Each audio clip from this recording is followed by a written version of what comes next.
The U.S. home front during World War II, this is the time period from 1941 to 1945. So after the bombing of Pearl Harbor, American society would change dramatically during the war. Women would go back to work to the factories, Americans would enlist in the war to fight, and the U.S. economy would fully recover as unemployment would be eliminated because of the demand for war materials to support the Allied effort. The U.S. would switch to a total war economy, fully supporting the war effort in Europe and in Asia. In 1940, Franklin Roosevelt would be elected to a third term. This would be the first time a president would run for 3 terms. George Washington, the first American president, retired after serving 2 terms, and all other U.S. presidents followed his example until FDR. Roosevelt's reasoning was that since the country was in dire straits with the Great Depression, his country needed him in such uncertain times. The American people agreed, and he would be easily elected to a third term in office, defeating his challenger, Wendell Willkie.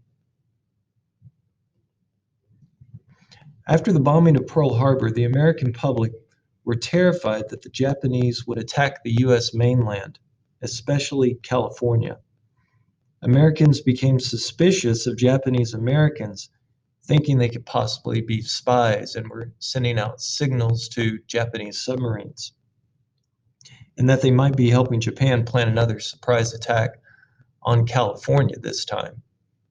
Even though we know today that this was virtually impossible, Franklin Roosevelt passed an executive order called Executive Order 9066. What this did was it forced Japanese Americans into internment camps. Japanese Americans had to sell their houses and their businesses for much lower than market value or give them away. They were transported to these internment camps that were located in the barren, mountainous, and desert regions in the western part of the United States. Japanese Americans would live here for nearly 3 years or until the war was over. You would have 4 or 5 families with very few collections of clothing and possessions that would share a small tar-papered army-style barracks.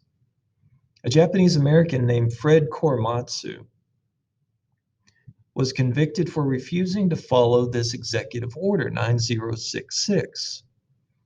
Well, his case went all the way to the Supreme Court, and the Supreme Court upheld the executive order. And it stated that freedoms sometimes may be limited in a time of war.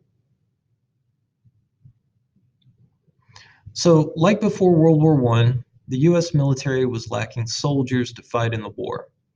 As a result, the draft was instituted, and a call was made for Americans to voluntarily enlist in the armed forces. Before serving, though, recruits had to pass a physical. Some of the requirements were, for instance, that you had to be at least 5 feet tall, you couldn't have flat feet, you had to have good eyesight, have at least half your teeth, weigh at least 105 pounds, and no venereal disease. The main reason for the rejection rate from the military was for having bad teeth and bad eyesight.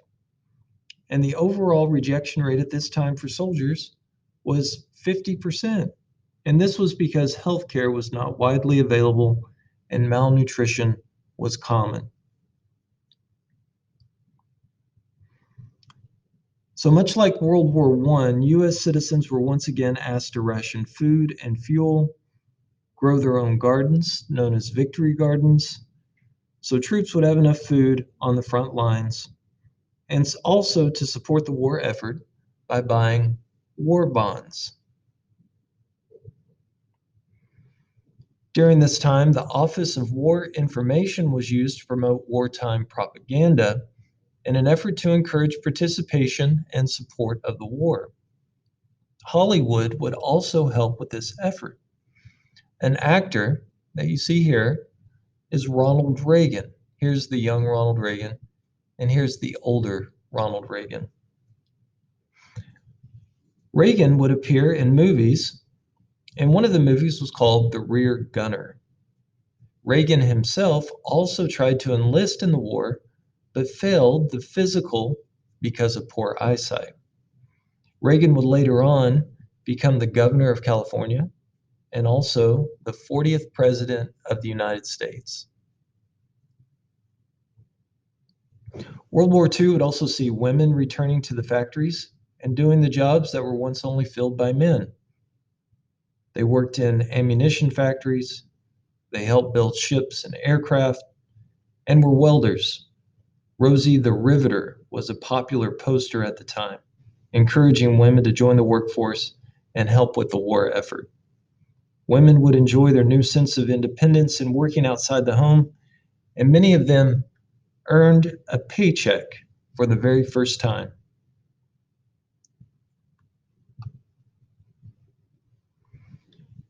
As the US entered the war, the American economy would recover. Unemployment was eliminated, there were plenty of jobs, there was a large distribution of wealth, and wages were high enough that it ensured that the United States would not return to the Great Depression. US goods were in large demand by European allies who desperately needed war materials, jeeps, planes, tanks, military gear, and the food the United States produced. For the first time, Russian soldiers were eating spam and driving American jeeps.